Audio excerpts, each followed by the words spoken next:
This is one of those videos I wish I could send to myself a few years ago. Not for motivation, but because if I knew these lessons earlier, it would have helped me so much. My life would probably be way better. And by the way, I still struggle with these things to this day. I'm human, I'm not perfect. So the first thing I had no idea about, and because of that, because of my lack of understanding of this topic, I was a slave to it. Dopamine. So I'm just going to give you a bro scientist explanation of how I understand dopamine. So imagine you're playing a video game, you have your health bar, and then you have your energy bar. Dopamine is like your energy bar, but every time your character does something, if you punch, it uses a bit of energy. If you move, if you walk, if you run, it uses more. If you jump, it uses some energy, right? Now, there are certain actions in life that charge your dopamine battery. And then there's certain things you do that use dopamine but actually deplete it. And if you continue to do actions that deplete your dopamine energy bar while not ever charging it, you can understand that you might find yourself in a bad place. Like, for me, what that feels like, and maybe you've never maxed out this bar, but I have, and I can tell you that when you max out your dopamine energy bar and there's none left, you are literally, you just don't want to do anything. You know, like I've been there, just sitting there. I don't want to do the good things. I don't want to do the bad things. I don't want to work. I don't want to sleep. I don't want to watch movies. I just don't want to do anything because I've just completely used up all of my dopamine. And I didn't understand this before, so it would really freak me out. You know, I even thought at times maybe there's something wrong with me or whatever. But as I started to understand that you can charge your dopamine battery with certain good habits and which habits actually deplete it, and that it's okay to deplete, but you also have to charge. And basically just understanding that you have this dopamine battery that you're using. And this, it changed everything. Okay, like I'll give you a few of the things, bro. Cold showers is literally quite proven to raise your baseline dopamine level for a few hours after you've done it. Even better, like an ice bath, right? Whereas there are some really bad habits, let's say like smoking some nicotine or some weed or whatever, and they're not necessarily like bad habits or whatever, but they are using a lot of your dopamine. And the issue is, as you use them, your dopamine after a lot of those things drops back, but it doesn't drop there, it drops way below. Whereas there's certain actions you do, hard things, pursuing harder things, going for a walk without your phone. Doom scrolling is like one of the worst things you can do for your dopamine levels. It really messes up your motivation for the rest of life. It's quite a lot more serious than I think we often realize. But yeah, listen, try starting to do more things that charge your dopamine battery and not just deplete your battery. And you'll start to see how you feel. And just understanding this, maybe do some more research on it, because I've just given you like this bro science explanation. You get me, right? But this brings me on to the next thing that this year I learned that was so important for me, which is patient consistency over burnout. Because what I used to do a lot was obsess over things and want to go really hard, and then of course I would burn out at some point, which is fine actually, but I just didn't even know what like burnout was. So I would start thinking like, oh, I don't want to do this thing anymore, let me quit, let me start something else, let me try something else, it's the thing I'm doing. And it's like, no, you've just been going too hard for too long without taking any breaks, any rests, and that catches up. And nowadays, when I feel burnout, I understand it. And then I just take some time off. I take the time I need. I do what I need to do. I suppose just like your dopamine battery. It's hot today. you have a battery in life in general of just like how hard you can push, needing to take rests, being an athlete as well. It's like athletes know for sure you need rest. Rest is so important. People like Federer and Nadal, those guys reportedly would sleep like 10 hours a night, right? How often do you get 10 hours a night? And then they would still nap once during the day. And it sounds like, oh man, I would love to take a nap every single day. And yes, it's true. It is kind of like a privilege to do that. But at the same time, it takes discipline halfway through your day to be able to switch off your brain, not go on your phone, do these things, actually take a nap, recharge your battery so that you're resting, recovering more, your muscles getting better, right? So patient consistency over burnout means you can do things for a longer time. If you can figure out a way in which you can do things in a patient way, but you can consistently execute for like a year, 5 years, 10 years, then you've figured out the thing that you can do really well, really consistently while learning and never really missing that thing. For one of my channels recently, it's been like one video a week. And I've realized that's really working for me, because that I'm right on the edge of like too much versus too little, versus being able to literally do that for a very long time because I have other things going on, whatever. And understanding that if you have quality, like if that video is really good every week, it's actually better than 3 videos that week that were all average. Or it might even gain you the same thing that 3 average videos would have gained you, but you just took your time and you executed correctly. The last thing I'll say here is scheduling content, because if you're only committing to 1 video a week, you can easily script 4 videos, shoot 4 videos, edit 4 videos, upload them all, and you have a month's content. Then for my creators, something you need to do is batch your video shooting, right? So today I've scripted 4 videos. I'm going to shoot them all at the same time, right? But you've managed to get up to that point, not trying to say, let's do 2 videos a week right now, starting from 0, which you can do. And sometimes it works, but inevitably I've found that I end up burning out.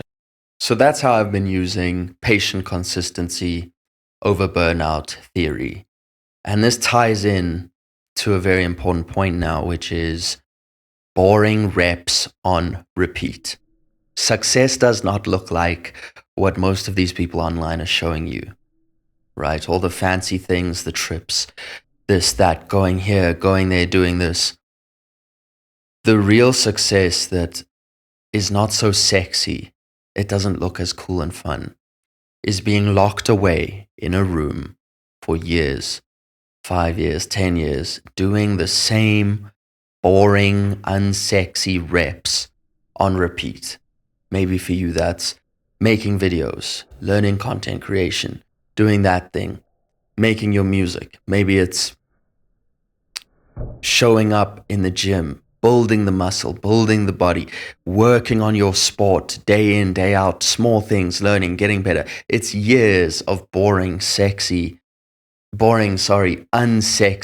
reps on repeat. It's just like growing in the gym, right? When you start, you find a workout, you start doing it, you learn push pull, you're doing this many days a week, you're hitting all these muscles, you're growing. But it's from doing those workouts on repeat, week after week, year after year, and after 4 years, it's all of those again, boring, unsexy reps on repeat with slight, tiny variations over the years as you slowly learn and get better. So just like how you grow in the gym, that's how you grow in your business, in your this, that. It's a similar thing, you know what I mean? And now we're going to flip around and talk about something not so tied in, but dude, this is so important, bro. Product is easy. Audience is hard, difficult. My first few attempts at business, starting a Shopify store, trying to sell something, starting actual official businesses, and because you have this idea of this product, because a business is a product and customers.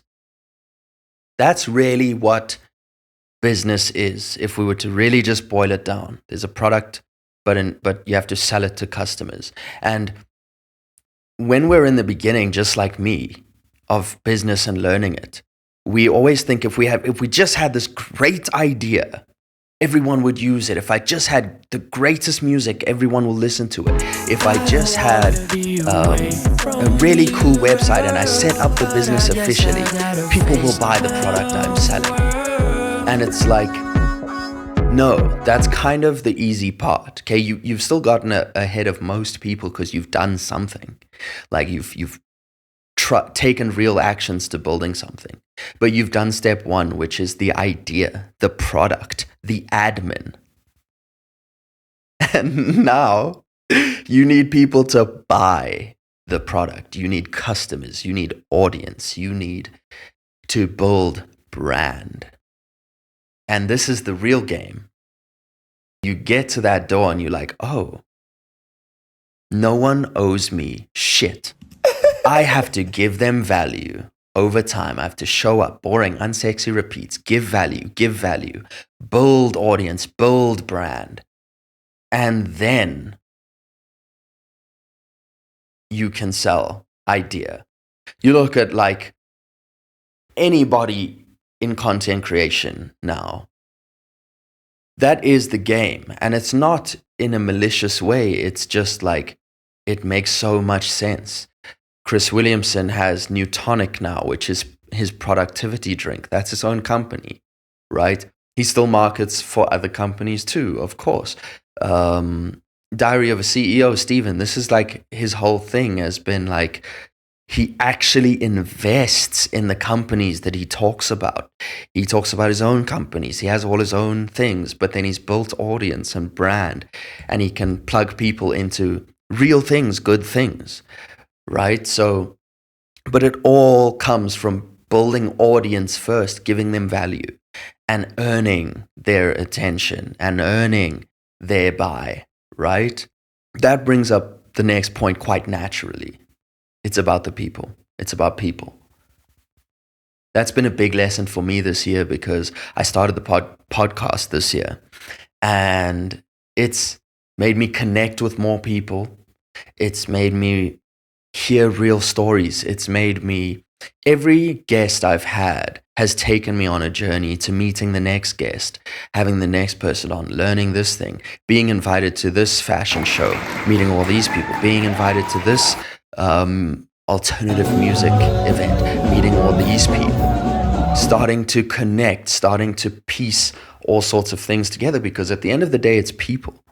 If you think about like, you know, we often love to have this attitude. I had it when I was young of like, I don't need anyone, wah, wah, wah, wah. It's like, dude, the phone you're filming this on was built by someone. Somebody built this microphone. Somebody built computers. Somebody made up all these things that we use. Like somebody built the house you're in. Like without people, nothing is happening. Of course, you can't do it alone. The whole thing is about people. The best thing in life is people, human beings, other human beings. Like we are the most awesome things out there. I don't know if anybody says that enough. Like, and if you are interested in people and you're loving and you're kind and you do all these things and it's about the people, then you're really starting to like get it. And yes, build something cool, but also live such a fulfilling, happy life, having a social life while building these businesses and stuff as well. And I think that's a really important point. And I know this goes against point 2, patient consistency, but truthfully, there are some seasons when you are all in. You are obsessed. You are tired. You are thinking about it 24/7, like an animal. I used to think it was a bad thing, but then I realized it can be a superpower if you learn how to use it and also understand that there is a cost. It has a dark side too. It means missing family occasions, holidays. It means not speaking to friends for a while. It means having the courage to be disliked. It means being very focused for certain periods of time, where only 1 or 2 goals matter and nothing else. Clarity didn't come from doing more. Clarity came from understanding myself more and learning about these things that we've discussed today over time. If even one of these points hit you, think about it a little bit more. Take it into the new year with you. You do not need more motivation or more advice. You just need honesty with yourself and a curiosity to learn. Take what helps, leave what doesn't behind. Subscribe so you don't miss the next one. Have a banging 2026.